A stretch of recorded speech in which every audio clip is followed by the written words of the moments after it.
Welcome to True Crime South Africa. I'm Nicole Engelbrecht, and you're listening to the High Treason Club, an exploration of the Boeremag treason trial, and an interview with the author of the book The High Treason Club, Karin Mitchell, and the now retired SAPS detective who cracked the case, Colonel Tollie Vreugdenburg.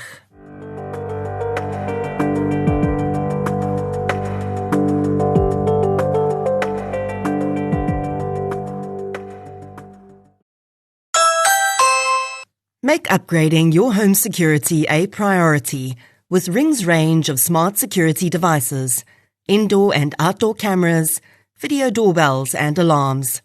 Ring products are easy to install and allow you to monitor your home from your phone or tablet via the Ring app, no matter where you are. With cameras in strategic locations, indoors and outdoors, you can create a ring of security around your property. Ring security devices boast advanced features, including live view, two-way talk, motion-activated alerts, and night vision. Available at Takealot, Incredible Connection, Hirsch's, and other major retailers. It's just after midnight on the 29th of October 2002. A family of 4 sleep soundly in their home in Protea South Informal Settlement in Soweto. Earlier that night, they'd eaten supper together. The father, Chinyatso Mkwati, his wife, Claudia Mokone, and their children, respectively 16 and 8 years old, had happily chatted about their day while they ate. It was a very normal weekday evening. As they had settled in for the night, they could have no idea that it would be the last night of their lives that would be anything close to normal for them.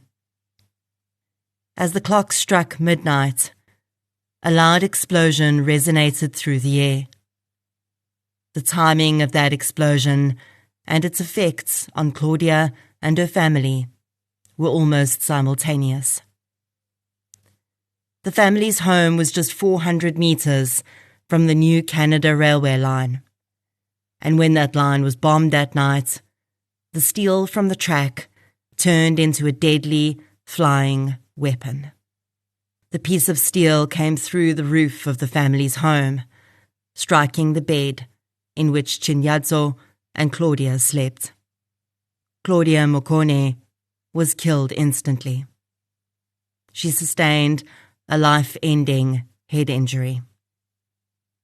Chinyatso awoke with the vague realization that something had happened, but didn't immediately know that his wife was dead. He also didn't fully comprehend how badly he was injured. In all, he would spend a week recuperating in hospital after surgery. His jaw had been broken and his shoulder badly injured.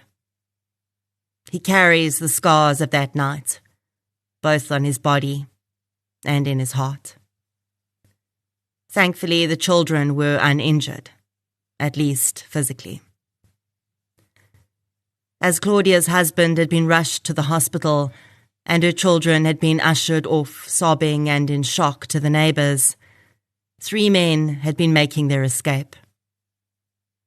Dion Kraus and brothers Corbus and Johann Pretorius would only discover the ultimate outcome of their deed later. But the news of Claudia's death would not have saddened them. On the contrary, death and destruction had been the very purpose of what they'd done that night. In fact, they'd intended to kill far more than one person. 4 bombs had been planted in and around Soweto that day in 2002. Through various strokes of luck and poor planning on the bombers' part, most had not detonated with their full force. If they had, what is now known as the 2002 Soweto bombings would have become, in the opinion of the man who would eventually help to arrest the bombers, the beginning of South Africa's own 9/11. Only with far more casualties. The story of how those 3 men and the others who'd been in the area that night had come to be there, carrying out their hateful plan, is one which I don't think many South Africans really know all that well. And let me tell you, it will send cold shivers down your spine when you think of the horrific consequences that could well have come to pass had their plan worked. Because this incident was only the tip of the iceberg, and those men were just part of a much larger group. Similar acts of terror had been planned across the country. The eventual goal was for them to overthrow the government. From shooting down passenger aeroplanes as they took off from Cape Town International and passed over Khayelitsha, to the assassination of then-President Nelson Mandela. The plans of the group who would eventually be named as the Boeremag were undoubtedly hate crimes, targeting specifically black people, but in general, all people of colour. As a collective, though, their crimes amounted to one of the most serious crimes a South African citizen can face: high treason. Within months of these incidents, through incredible police work by a team of SAPS investigators, including Colonel Tollie Vreugdenburg, many of the suspects were arrested. The personal and professional cost of this case had been immense for Tollie, and the arrests were just the beginning of a process that would span another decade. He would spend a lot of time in court, and one of the most dedicated journalists on the case became a familiar face. 23 years after the murder of Claudia Mokone, journalist Karin Mitchell has published what I can only call an epic account of the group, its members, its plans, and its eventual downfall. The High Treason Club is, in my opinion, one of the best true crime books published in a very long time. And yes, I'll acknowledge it's not your average true crime fare, but it is utterly compelling reading.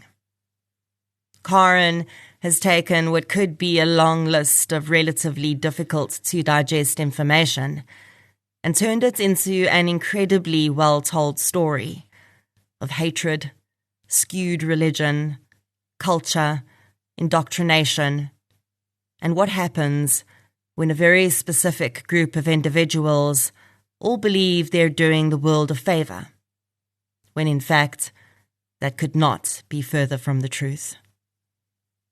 I had the huge pleasure of chatting with Karin Mitchell and Tollie Vreugdenburg about the book and the case. And today, you'll hear their first-person accounts of what it was like covering one of the longest trials in South African history and solving, undoubtedly, one of the most important cases to the stability of South Africa and its future. So let's meet Karin and Tollie. Hi, I'm Karin Mitchell. I am a journalist and now author. So how I got involved with the Boeremag, this dates back to 2011, so about 14 years ago. I was a fresh intern at a radio station. I was 2 months into my internship, and I was doing the advisories for the Monday morning. And the Boeremag trial was resuming for its 8th year. And so I was sent to the case to go and basically get a grasp on court reporting, and very much spent months to years in the courtroom. And that is how the Boeremag journey started for me, but it certainly didn't end there. I'm a retired colonel from the DPCI. I retired after 43 years of service in the police. The Boeremag case chose me. I didn't choose it. In 2002, I stumbled upon it by accident and got involved in it. And by 2013, we finalized the case after 10 years in court. So that's in very short version of a very long case. But in the book, there is a description of how I stumbled upon it and how I took the case and became the chief investigating officer in the case. There's a big chapter about it, a huge chapter about it. But I would like the reader to read, and then think about it, how something just crosses your road and you must seize the opportunity once it's there. 43 years in the police. I just turned 45. That is a literal lifetime. And Karin has been just as dedicated to her craft over the years. As I mentioned, this trial was one of the longest running in South African history. And if you pay any attention to the average length of trials in our country, you'll know that this is no mean feat. And in the book, Karin mentions that she was one of the few journalists that ended up attending almost every single appearance. I wondered whether that was because she was just that interested in it, or if she was under instruction. It was most certainly not a choice. So this was 8 years into the trial. And if you think about the resources that newsrooms have, it's absolutely impossible to deploy a journalist to a trial for 8 years straight. And by that time, the Boeremag had become almost forgotten. So there wasn't really new updates. And that's why my editor thought, you know what, let's send you in there. This case has had so many applications. There are so many accused. It's a great place for you to just understand how courts work to start with. So I was literally sent there every single day. And yeah, it was because I was the intern. I was the newbie there. And I didn't have the skills to cover other stories yet. And I'm not ashamed to say that. This was definitely a learning ground for me. I feel like that's kind of perfect, though. The case that intern Karin used to cut her teeth probably became one of the most pivotal she'd cover in her career, at least so far. And it was actually incredibly important that someone be covering this. And Tollie says he remembers how the big career journalists were all gung-ho at first, but didn't seem to have the staying power for a decade of high treason. From my side, when he started the trial in 2003, the courtroom was flooded with journalists in such a way that I had to call Sally de Beer, the police spokesperson, to assist me in court in handling the press there. Gradually, the media lost interest in the case, and the biggest thing that happened to us is when we moved across to the new court, the new High Court building, the Advocate Barbie case started in the courtroom next to us. And all the media found that much more interesting than our boring terrorist case. And luckily, with a smile on my face, I say they left me alone in my court. I think that it's cases like this that highlight the importance of journalism. As much as we can sometimes have negative things to say about the media in general, if it weren't for them, we wouldn't know about the vast majority of events that happen on a daily basis. I clearly remember hearing about this case when it happened. But then, as the headlines waned, I forgot about it until this book came out. And I think that's probably true for many South Africans. So I'm really thankful that there was at least one journalist who stuck it out and ended up writing a book about it. And as I got deeper into the book, as someone who's written a few myself, I realized what an enormous undertaking this had to have been. The amount of information around this case is just massive, and I couldn't fathom how hard it must have been to put this all into a coherent, but then also readable account for a book. There's also this really clever technique Karin uses, where she jumps between timelines, bringing readers to a more recent point, and then thrusting them back in time to when these events all took place, which I found fascinating and really made so much sense. I'm very relieved to hear all of that. Thank you very much, Nicole. So in 2016, I decided that I wanted to write the book. And coming from a radio background, I mean, you can talk to any radio reporter and we will tell you that you need to be able to tell a story in 3 sentences. You need to give the update, the background, and what this means. And that is literally what I did with the book. I wrote the front or the first page and I said, okay, that's the story. And then I realized just how tough this was going to be. And that's when I started going through all of the court archives, which spans more than 60,000 pages, and very quickly realized that it would be impossible to go through every single person's testimony to work out this story. So what I did is I identified all of the state's key witnesses. I identified the 204 application witnesses and also the main players during the trial. So you had several leader figures and then just the characters essentially that attached to these main characters. And the big thing for me was I sat in court for months and years on end, and it was boring. Like, it's very boring sitting in a courtroom and hearing these things just dragging on. And I realized I needed to tell this in a way that was not boring. And that is why I always wanted the characters to kind of tell the story to the reader, because it's a show, don't tell kind of thing. I just really wanted to rely on the action and the severity of it, but also to jump through the timelines to kind of get your reader invested in different aspects of this case, because it was very much multi-layered. As you'll read in the book, the title, The High Treason Club, comes from a few of the accused, who, after they were convicted in court, slapped each other's backs and smiled, saying, "Welcome to the High Treason Club." You know, like it's an achievement. I've never covered a case involving the charge of high treason, and I couldn't offhand think of any other cases having involved this charge. So I asked Tollie, who would know far better than me, how common this charge is, and what do you actually have to do to be charged with it? In the history of South Africa's political background, if you look at all the ANC, PAC accused that has been charged in the past since the 60s, there was always, the main charge was high treason, and then secondary and alternatively there was under the old 1954 Terrorism Act, various other charges. So the same was applicable here. The first charge number one was count number one on the indictment was high treason, and then from count 2 to count 44 was all different charges under the old Terrorism Act, but it was alternative. That's hence why the judge convicted all of them on high treason for the conspiracy part.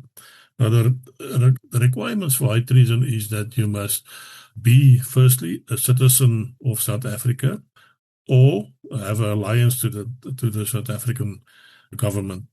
Secondly, you have to plan or conspire to overthrow the current government of the country. If you go back into the history, Nelson Mandela was never charged on high treason. He was charged on terrorism charges.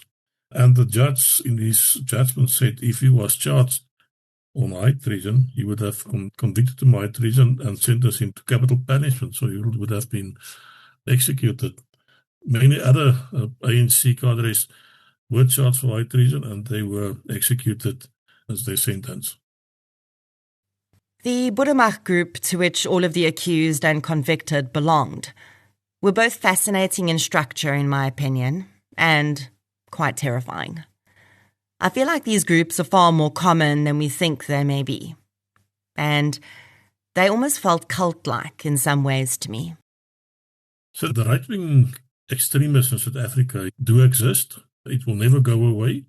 It's fueled by the current government's lack of proper governance, and it will never go away. There will always be a strive for freedom, independence from the right-wing, extremist right-wing in South Africa. And with extremism, that is the key word. There is, I will not say the word normal, there is the average person in South Africa with a white skin that lives here and have no problem with what is going on in the country or does speak out about it. But then there's the group that has two factors that is influencing them. The first one is their religion, the Israel vision, and secondly is the prophecies of Sina van Rensburg. That plays a major role in making them and classifying them extremists, and where they get the justification to commit acts of terrorism or acts of violence with the purpose to secure their own piece of land in South Africa, their own Boerestaat in South Africa. They are there. They will always be there. When I'm dead and maybe my grandchildren are still alive, maybe that will be because that's a generational thing that will work out, will have to work out. I think that's a really good explanation, because it is exactly within that word, extremism, that all the harm lies. Unfortunately, that's difficult for many people to differentiate between when they hear that terrorists or other people who commit criminal acts in the name of some cause were attached to a specific group or religion. As Tollie says, it's not the religion, or the political school of thought for that matter, that is truly harmful. It's when people think that they're entitled to commit violence in order to promote that school of thought that things get really dangerous. I've been thinking about this a lot lately, and how in South Africa we might be in a really precarious spot, given what's happening in other countries, where a lot of people might be very vulnerable to extremist indoctrination.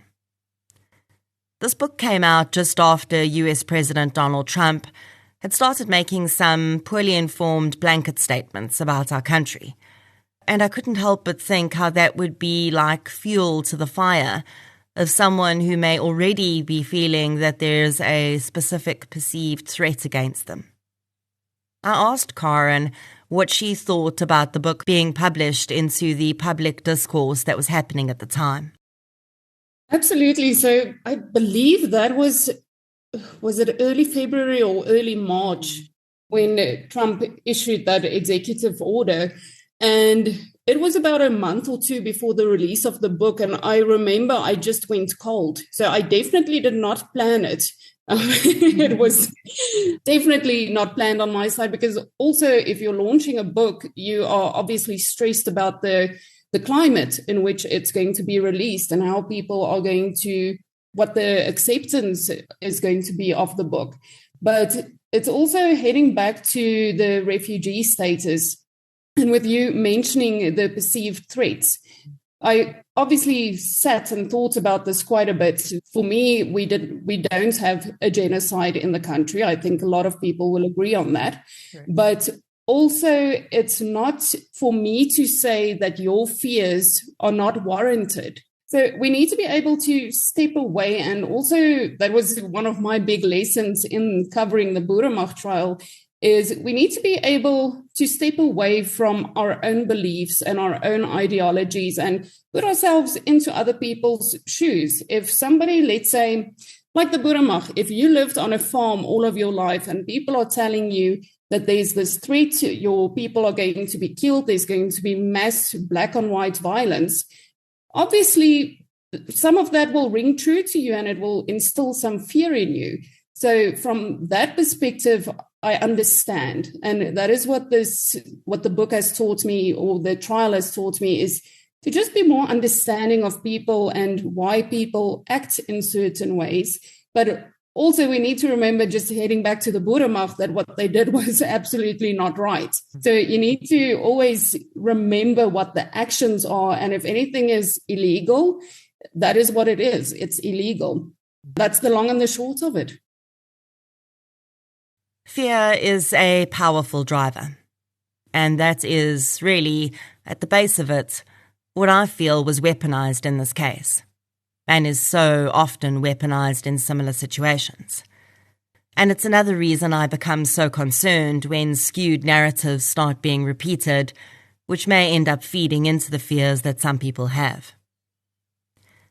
One of the reasons that I think this book is such an important read for every South African is because we need to realize how close we came to having a completely different future in this country. In the book, Karin describes how several of the Boeremag group members had set up an assassination attempt to kill Nelson Mandela, and they came terrifyingly close. Essentially, what they were trying to do was trigger a civil race war, which they believed was foretold in the visions of a man called Sina van Rensburg. We'll discuss him a bit more later. I actually got goosebumps when I read the passage about that assassination attempt and how close we came to a completely different outcome. I asked Tollie if he ever thinks about how deeply this case and his investigation actually changed the entire country's future. Nicole, while I was busy with the case, I was concentrating on the facts in front of me, reflecting back to it after retirement and assisting Karin in finalizing the book. I really thought about it and I realized that, yes, if that happened, if Mandela was killed, and I always say it on our launches, South Africa would have looked like Gaza today. We would have had a major genocide, racial war in South Africa that nobody would have been able to stop. As you said, the country as we see today would have been a complete different place. But also that is the one date is important. What is also important is the last planned attack, the attack on the 13th of December 2002, when they wanted to explode 4 car bombs consisting of 300 kilograms of ammonium nitrate at huge taxi ranks in Gauteng. Now, we worked out as today, by chance, I don't know when this is going to air, but by chance today is 9/11, 3 o'clock this afternoon, South African time, that the planes hit the buildings. Now, the 13th of December 2002 would have been South Africa's 9/11 times 4. We estimated that any one of those scenes, if the bomb, 300 kilogram bomb exploded, it would be at least 3,000 casualties at each one of those 4 scenes where the bombs were supposed to detonate it. Luckily, by the grace of God, we arrested them on the 10th, 11th, and 12th of December, 2 days, a day before the planned attack. There are 2 scenes in the book that made me wonder how much responsibility Tollie must have felt on his shoulders in those moments. One was when he pulled out what the Boeremag called blue papers from a briefcase found as evidence.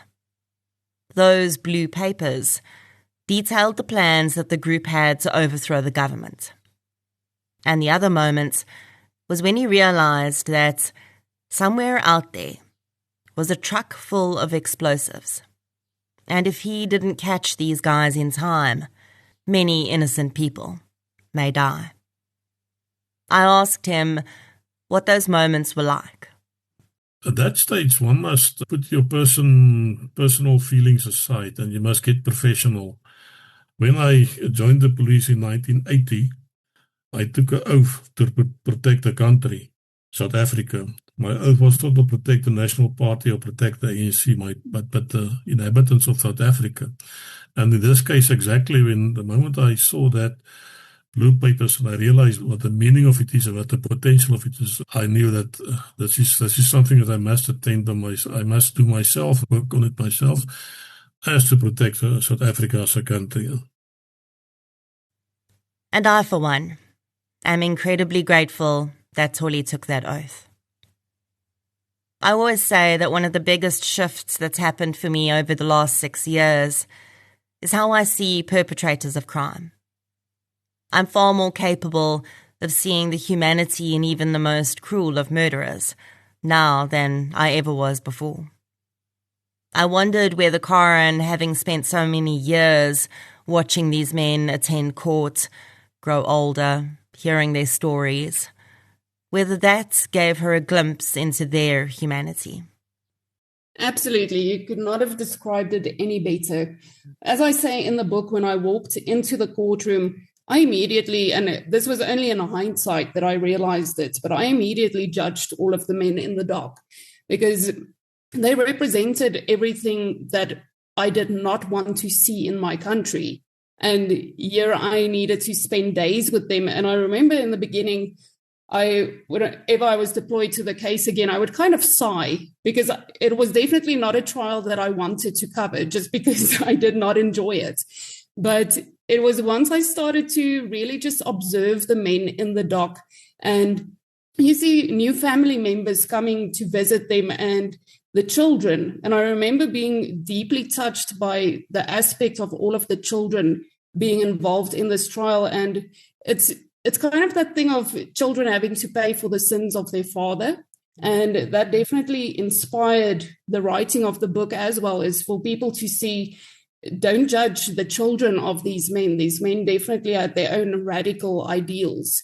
So yes, I definitely couldn't look away from the human aspect, and also like building not relationships, but connections with the men. Like whenever I arrived at court, I would greet them and I would say goodbye. So definitely became a familiar environment after so many years.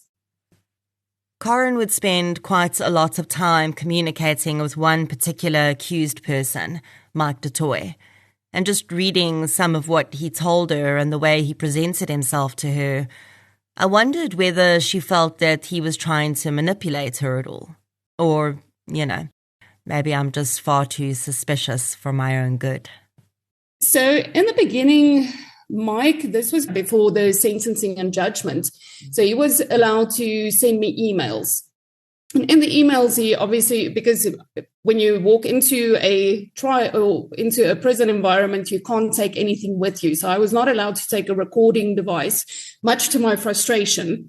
And then eventually they said that I could not take any pen or paper in. So for a journalist, it's quite tough to not have any tools to record anything. And at that stage, he said that he would be able to email me information. And so I would basically leave him with a few questions after visiting him in correctional services, and then he would respond with information. He was never trying to push a narrative. I was quite surprised by just how casual he was about sending the information, and he was exceptionally helpful. There were a few things that he had sent of like articles or essays that he had written from obviously his perspective, but he never forced me to put any of that into the book. So I will always appreciate and respect him for that. Earlier on, you heard Tollie mention the role that religion and Sina van Rensburg played in this case. I have to admit that I found the cross-section of these two elements very strange. I saw this as a cross-section between what seemed like Christianity and Sina van Rensburg, who, in case you don't know, was a person who a very long time ago made what some believe are predictions about the future, which strongly feature South Africa and often the Afrikaner people. And the reason I found both these things being together odd is because Christianity opposes the idea of people being able to have supernatural powers, such as seeing the future. I asked Tollie about his perception of the intersection of these two elements in this case. First, the rest of the visions of Sina van Rensburg, and you have to look at the history of Sina himself. He was born in the 1800s and died in 1922. He was a very primitive person, uneducated, and he believed he had the gift to speak to God. Whatever he was discussing is unknown to us because he never wrote it down himself. He told his daughter and she pinned it down. And then 80 years, 90 years later, people like Jan Snyman came and they wanted to interpret that visions. And that is where it all went wrong. The interpretations that was placed on the visions are so wrong and that is so misleading that it can convince any person that what Sina saw is what fits their narrative.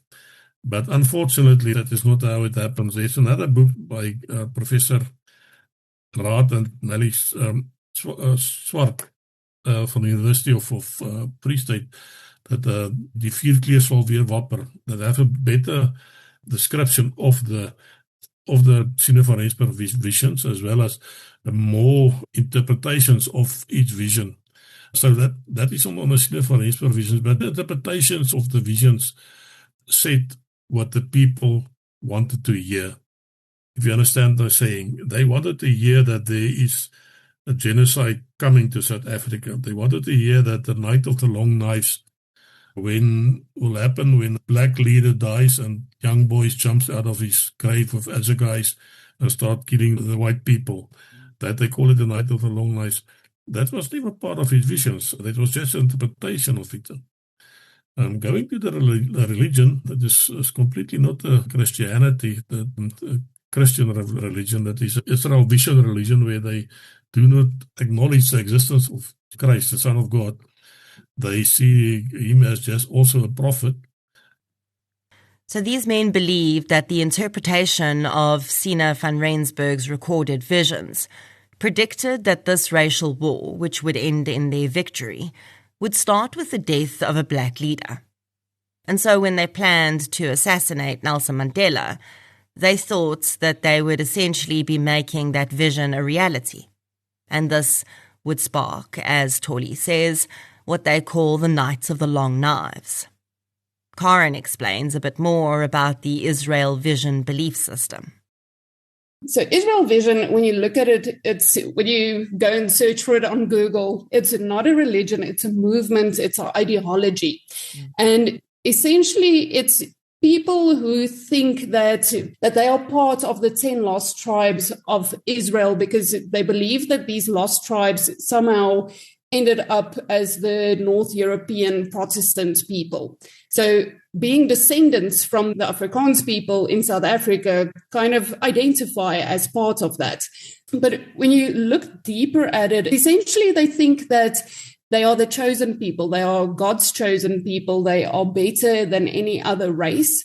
And when you break that down, that is white supremacy. That is racism. And if that's an ideology that you get up in the morning and that is what you believe, and also for some of the Boeremag members, that is how you were raised, that is going to be your reality. This is not the first time that this Israel Vision ideology has been involved in violent terrorist attacks. In 1997, 4 members of a group who followed this ideology planted a bomb at a supermarket in Worcester. The bomb killed 4 people and wounded many more. I looked a bit more into that case for my book Killer Stories, where my co-author Dr. Bryn Hodgkiss and I actually feature one of the men who took part in the bombings. Stefans Kutsia has become a friend of mine. He was 17 years old and living in an orphanage when he met the leader of a group that followed the Israel Vision ideology. This man took Stefans in and essentially indoctrinated him. Stefans takes full responsibility for what he did, despite having been so young and clearly under coercive influence. He served time in prison, and since his parole, he has built a full life and is an incredibly valuable member of the South African writing community, as well as a great dad and husband. I tell you this because, firstly, I think it's a tragic and important human story, but also because it's vital to understand how this ideology has continued on through the decades and doesn't seem like it's going anywhere. As I mentioned earlier, so much of this felt very cult-like to me. Just to get back to your original question of can this be seen as a cult? If you look at the David Koresh and the Browns Davidians and the Waco incidents in the US, where David Koresh saw himself as a prophet and he saw himself as the Son of God, the Boeremag leaders also had the same plan as David Koresh, and they had the same plan as Hitler. If you go through the testimony of Henk van Zyl, where he testified that the Arms Corps building in Pretoria, if you drive up the hill there by Waterkloof, that would have been the center where they kept all the blonde girls with blue eyes, and they will be inseminated by the seeds of the leaders of the Boeremag, hence building their own pure Aryan race. That is cult. That is, you can equalize that with cultism. I think that bears repeating for anyone who may think that this group was not that dangerous. The Boeremag had a building in Pretoria identified where they were going to keep all the girls with blonde hair and blue eyes, and they were going to inseminate those girls with the sperm of the Boeremag leaders to create their own pure Aryan race. And I'm assuming these girls would not be there of their own accord, and their parents would likely have no choice in whether to hand them over or not. Just let that horror sink in for a bit. Because I don't know about you, but if I wasn't already incredibly grateful this group was stopped, I certainly am now. Something that touched me very deeply in reading this book was finding out what Tollie and his family went through while he was working on this case. Besides the ordinary hardships that go along with being a police officer in South Africa, the long days and nights, the time away from your family, and high levels of stress, this case brought along with it more than that. Tollie, his wife, and his children were at real risk of harm, and not just from the members of the Boeremag, but from their own community, who weren't necessarily even involved in the group's activities. Because so many people didn't understand how dangerous and hateful this organization was, or maybe they just didn't care. A large portion of the community Tollie lived within thought that he was doing the wrong thing by chasing down his fellow Afrikaner men. His children had to have special considerations for anything they wanted to do for years. They were bullied by children and teachers. And the Vreugdenburg family became virtual pariahs in their own community. All because Tollie was doing the right thing. As Karin explains in the book, his family were all on board though. His children, as young as they were, understood that their dad was doing something very important, and he was trying to save many lives. I wondered what it was about Tollie, and how he was raised, and how he raised his children, that meant he did not think like so many of his fellow community members. So I was raised in a police house. My dad was a policeman, and that was the only thing that I wanted to do in my life ever was being a policeman. Very strict, very conservative. My grandparents were of Dutch origin, that's hence my surname. But when I joined the police, as I earlier said, my father he was a very conservative person. He wanted to give me guidance on certain things, and I not often listened to him because we had a completely different view of the world. Luckily, when I became a father and my children started growing up, they saw my way of thinking, my way of treating people, and they adapted to it. And even today, two of my children are teachers, and they love it. And one of the most difficult jobs now today is teaching in the schools, but they love it. So yes, my children grew up with circumstances with armed guard in front of our house for 10 years.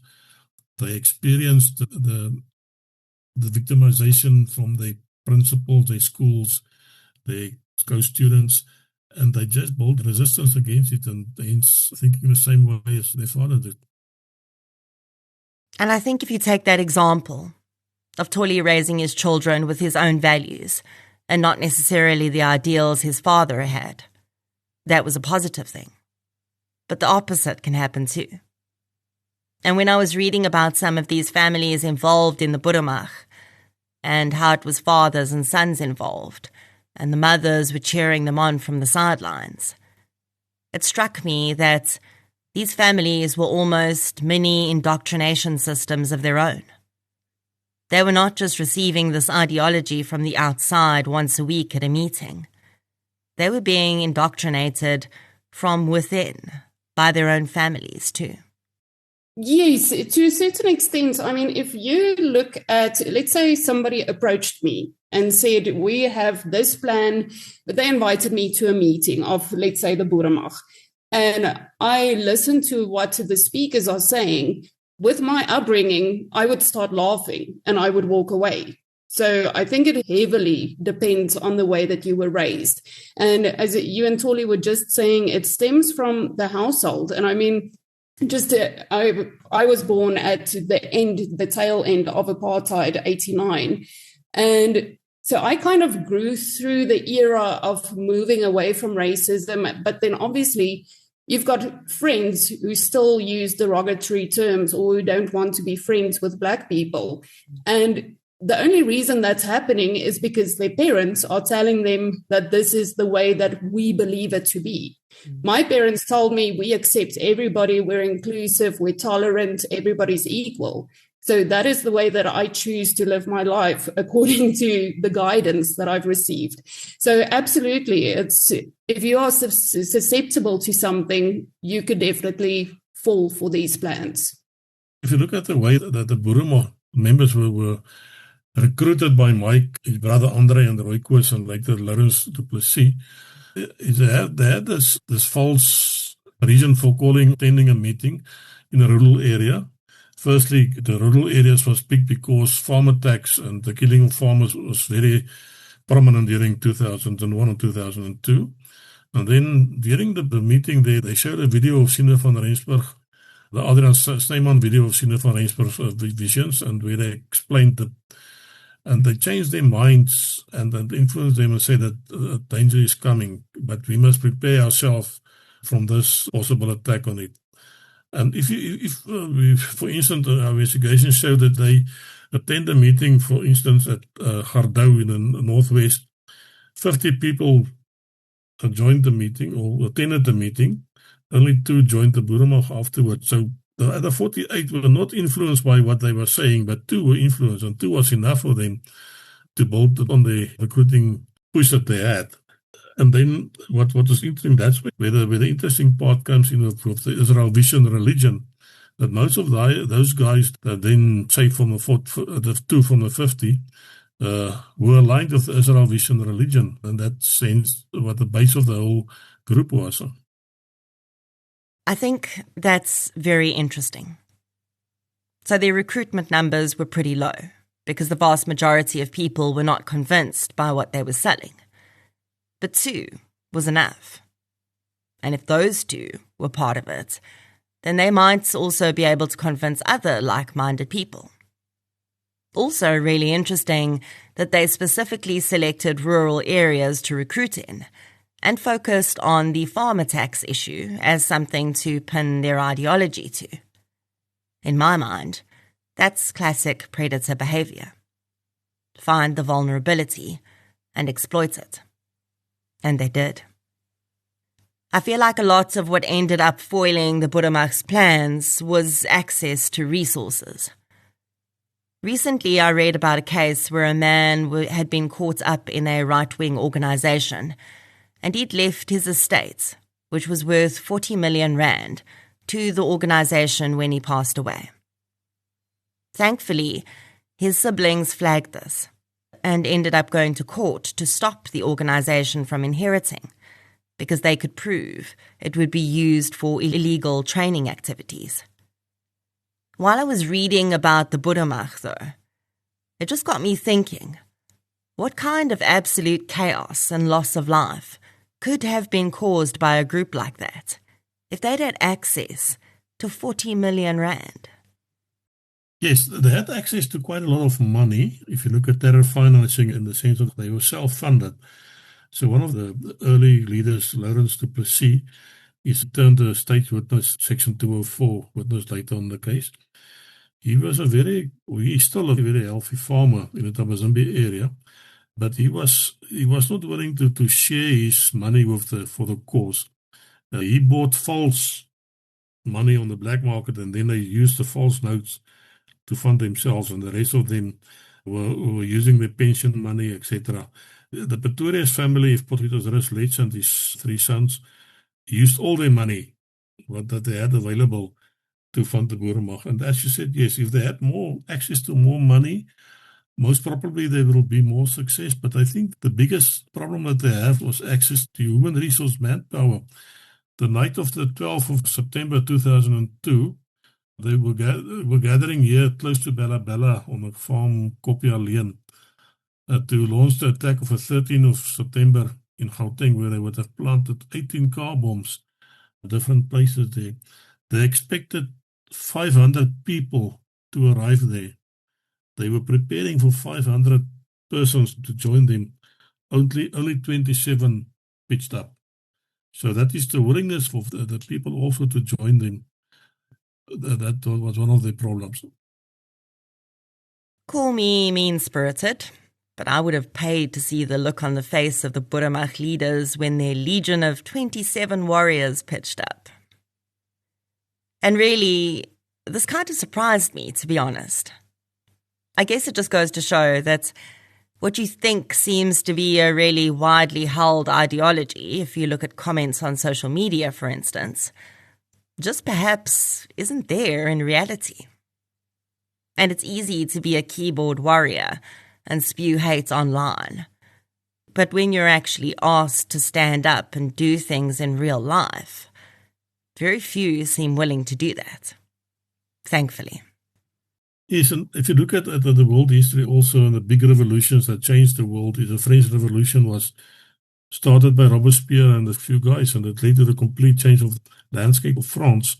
If you look at Cuba, there's also the two Castro brothers, Che Guevara, and I can't never remember the last other two. They changed the whole face of Cuba. So that can be, we call it a popular uprising, a popular revolution started by a very small group and the rest of the community falling in behind them.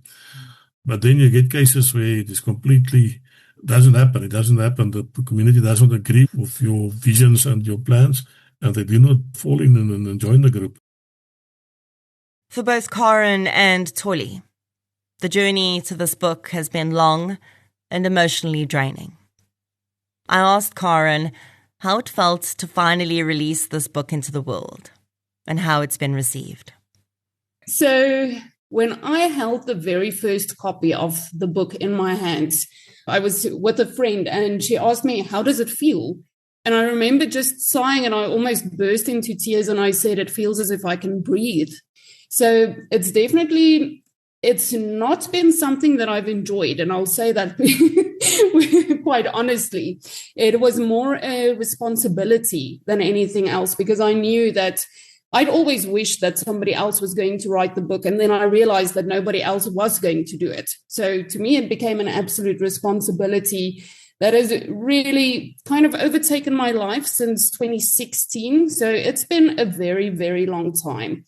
I'm proud of it. My copy is lying on my desk here with all of my notes, and I'm proud that the Boeremag story can finally be out there for people to finally understand this group and just what motivated them. So, because I don't know whether you've seen this, but so often when you go on social media and there's something about right-wingers or a white Afrikaans person, and somebody immediately will refer to the Boeremag and say, oh, but the Boeremag is doing this.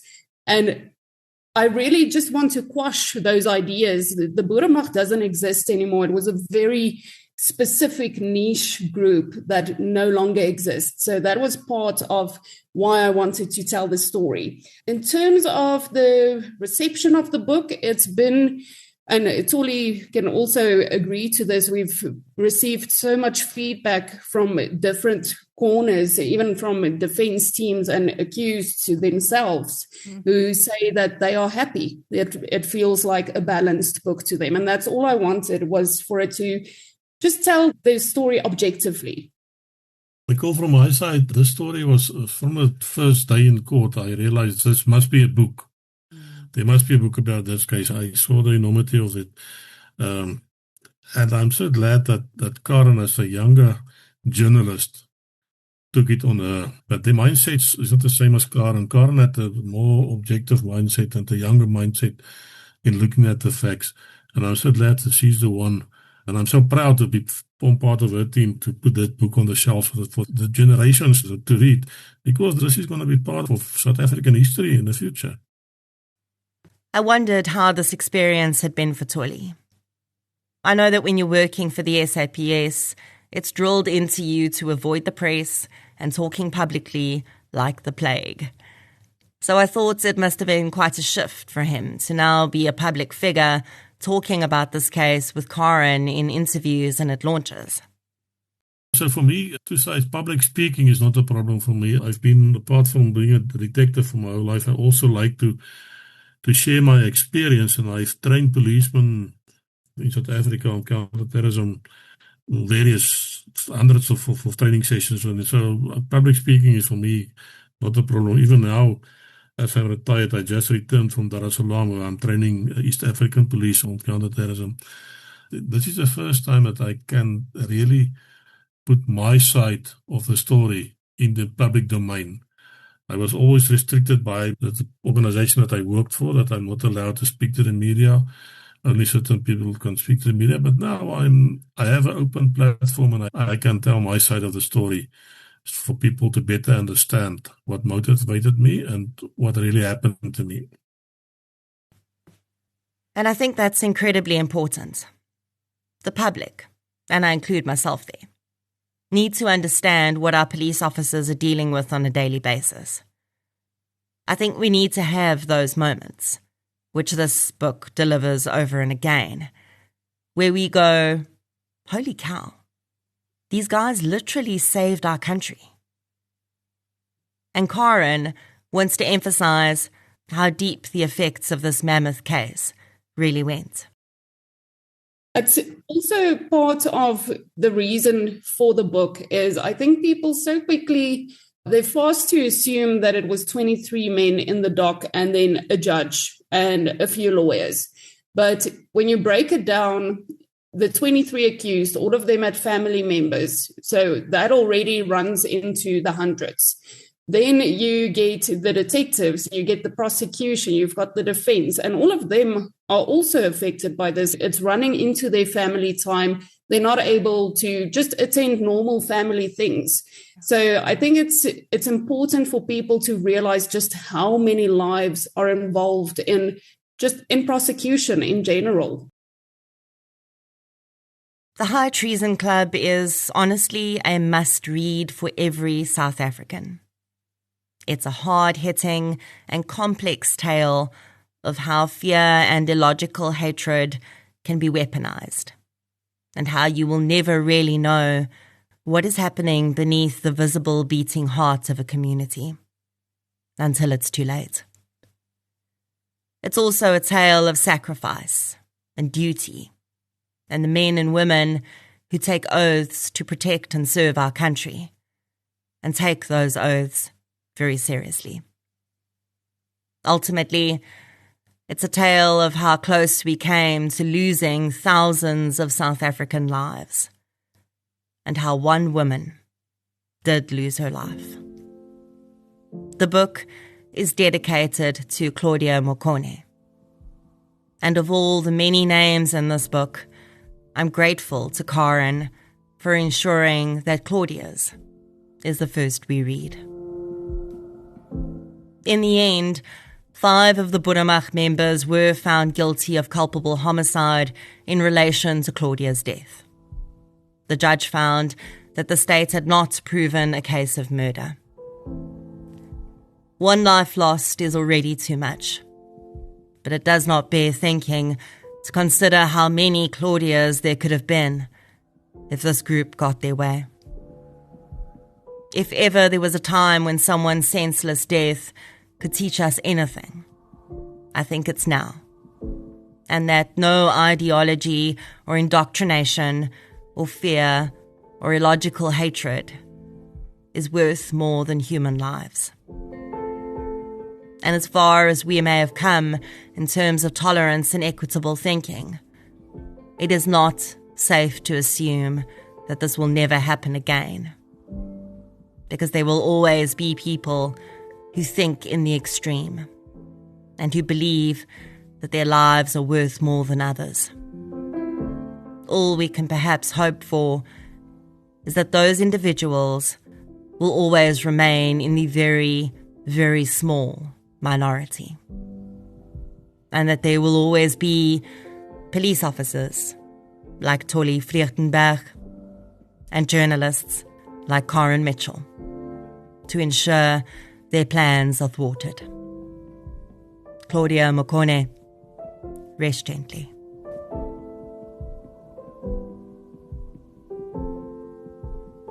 If you'd like to hear more victim-focused true crime content, please subscribe to True Crime South Africa on Spotify or the platform you're using to listen right now. If you're looking for something still related to real-life stories, but often with a more positive slant, you can check out my new podcast series, I Lived Through This. You can follow both podcasts on social media. We're on Facebook, Twitter, and Instagram. I'll be back next week with another episode. Until then, thank you for your support, and I'll chat to you soon.